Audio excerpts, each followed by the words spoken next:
Los Angeles, let me ask you something.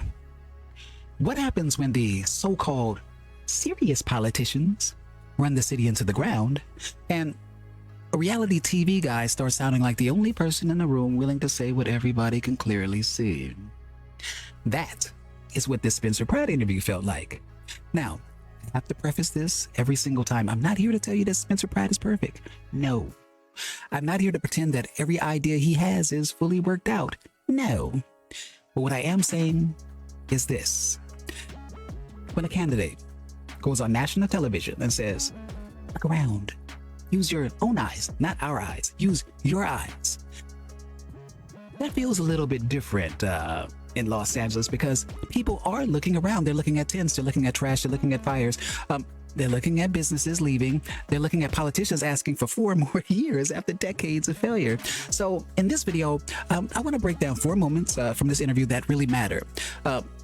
Not from the perspective of a cheerleader, not as a hit piece, but as somebody living in Los Angeles that just wants to ask one simple question.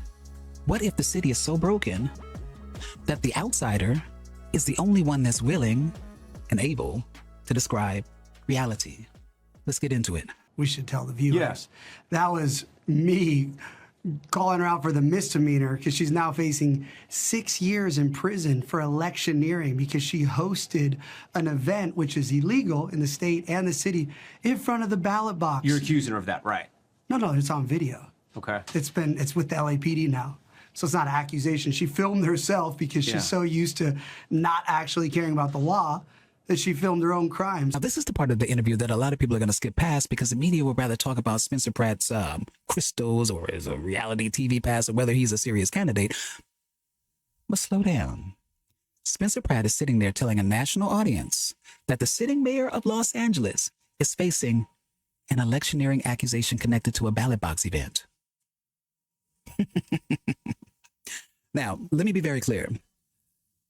I'm not sitting here convicting Karen Bass from this chair. No, I'm not a judge. I'm not the LAPD. I'm not saying I personally know what happened beyond what Pratt is claiming in that interview, but I am saying this. If the roles were reversed, would the media be this quiet? If a challenger filmed themselves doing something near a ballot box that looked like political influence, would the local media treat that like a side note? Or would they run that story nonstop? You see, that's the problem here in Los Angeles. It's not just the policies, it's the protection system around the policies. You see, certain people can fail upward. Certain people can get covered softly. Certain people can have controversy treated like a simple misunderstanding. Meanwhile, if you're an outsider, they don't even debate the argument. They attack you. They attack your image. And see, that's what stood out to me about Spencer's answer. The interviewer keeps pressing him on whether Karen Bass takes him seriously. And Spencer basically says, she doesn't even need to take me seriously. The LAPD has the case. That was cold. And whether you like him or not, that was a disciplined political answer because he didn't chase the insult. He didn't get dragged into the AI cartoon comment. He stayed on the issue. And that's the bigger lesson here. You see, Los Angeles politics has become a game of distraction. Talk about the personality, talk about the celebrity, talk about the image, talk about anything except the actual record. But the people living here don't need more distractions. We need safety. We need clean streets. We need accountability. We need to know whether the people running the city are being held to the same standard as us. Because if the law only applies to regular people, then it's not leadership. It's protection. And Los Angeles has way too much of that. Let's talk about that homeless number. That is the most made up number in the history of California, and he makes up a lot of numbers. The homelessness from when it was actually started tracking with Karen Bass has actually increased. She's talking about last year, if that's a real number, but it's increased since she got in. Not to mention, you know how they count? They drive around one night of the year and they go 1, 2, 3. Maybe there's somebody in the sewer. Oh, we can't look in that tent. It's the most, even the Rand Corporation says that number is 30% low. And I would say the Rand Corporation number is low. Now this right here is one of the most important parts of the whole interview, because this is where Spencer Pratt stops talking like a celebrity and starts talking like somebody who understands the game. You see, the game is not just the number. The game is how the number gets created. When politicians tell you homelessness is down, most people hear the headline and they just move on. But the real question is, down from what? Counted by whom? Measured how? And compared to which year? That matters. Because if you control the measurement, you control the story. And that's what Los Angeles has mastered. They don't have to fix the crisis if they can manage the perception of the crisis. They don't have to make the streets feel safe if they can put out a report saying everything is improving. They don't have to make your neighborhood better if they can stand behind a podium and say the trend line is moving in the right direction. But here's the problem. People live in the real city, not the press release. People are, you are walking past tents, stepping around trash. People are taking their kids through parks they don't feel safe. People are watching entire blocks become unrecognizable. So when Spencer says, look around, that works because it connects with what people already feel. That's why this message is so dangerous to the political establishment, not because Spencer Pratt has every answer, but because he's challenging the one thing they depend on, their ability to tell you not to believe your own lying eyes. That's the real battle. They want you to believe the spreadsheet over the sidewalk. They want you to believe the official number over the reality outside your front door. And that's why the homelessness conversation in Los Angeles is so broken. It's become less about solving human suffering and more about managing political liability. Billions get spent. The crisis continues. The same people stay in charge. And then they come back asking for praise because the newest number looks slightly better than the last number. That's not a victory. That's a narrative management. And listen, when the people in charge of the system benefit from the system continuing, you have to stop asking why the crisis isn't fixed.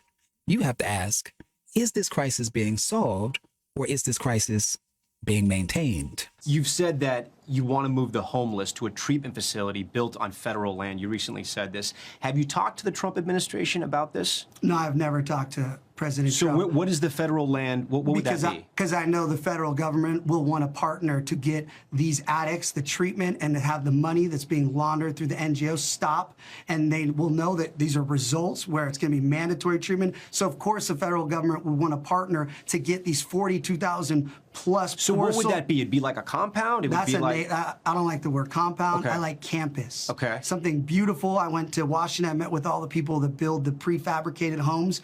It's actually cheaper to build an entire city of prefabricated homes with treatment facilities and medical than just laundering money into buildings in LA that are empty. Does LA pay for it? I have plenty of very successful philanthropic billionaires that I've met with that would love to invest in this, not to mention... Invest or donate? It's the same thing. It's an investment. Not really. Donate, you don't expect to get it back. It's an investment in into human beings. Okay. You know, they're investing to save lives. So these billionaires that you've talked to would pledge money to build this campus on federal land. 100%. Not to mention, you're forgetting that we've already spent $24 billion of tax money to increase homelessness. So I could take a lot less of that to solve this crisis, this drug addiction, mental crisis. It's not a homelessness problem, it's a drug addiction problem. And the way you treat drug addicts is you get them mandatory help with doctors and plans. You don't just give them needles. Our tax money right now, we are giving them needles at MacArthur Park. That's not how you get somebody in a bed. That's how you get somebody in a grave. Now, this is the part where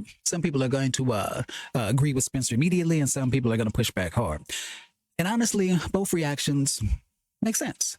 Because when you say mandatory treatment, mandates, that's a serious phrase. That's not a small policy detail. You're talking about addiction. You're talking about mental illness. You're talking about civil liberties. You're talking about public safety, medical care. You're talking about court systems, government power. So I'm not going to sit here and act like this is simple because it's not. But here's where Spencer is tapping into something that's real. A lot of what Los Angeles calls homelessness is not really a housing issue. For some people, yes, it's an economic thing. Rent obviously is insane. People are being priced out. Families are one emergency away from disaster. But the visible street crisis, the people completely lost on the sidewalk, the people in active addiction, the people who clearly need medical intervention, you see, that's not going to be solved by just handing somebody a room key. Because if the person is still in active crisis, the crisis follows them indoors. It follows them indoors. And that's the part they don't want to say out loud. They don't want to give you that realization. Los Angeles has spent years acting like compassion means letting people decay in public as long as money keeps moving through the system. That's not compassion, though. Compassion is not watching someone slowly disappear on a sidewalk and calling it freedom. Compassion is not handing out supplies while pretending the person is getting better. Compassion is not building an entire economy around managing suffering instead of ending it. Now, to be fair, Spencer's plan still needs a few details. Where exactly is this federal land? Who's going to run the campus? Who provides medical oversight? What is the legal pathway for mandatory treatment? How do you protect people's rights? How do you prevent abuse? How do you measure success? Obviously, those questions matter. A vision is not the same thing as a plan. But this is the thing. The current plan already failed. So when someone comes along and says, stop cycling the money through the same nonprofit and NGO structure and actually treat the root crisis, that conversation deserves to be on the table. Because what Los Angeles is doing right now is not working. And the proof is outside. The proof is under the freeway. The proof is at MacArthur Park. The proof is in the neighborhoods where people feel abandoned by leaders who show up with cameras, but disappear when it's time for results. This is why Spencer Pratt's treatment argument hits, not because every detail is perfect, but it cuts through the fake compassion language and asks a simple question: are we actually helping people get better? Or are we just funding a system that keeps them visible, sick, and politically useful?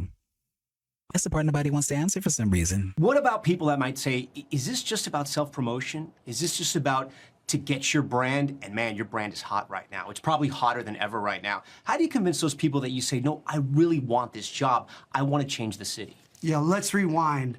Everything I've ever worked for burned in my house. Everything my parents ever worked for burned in their house.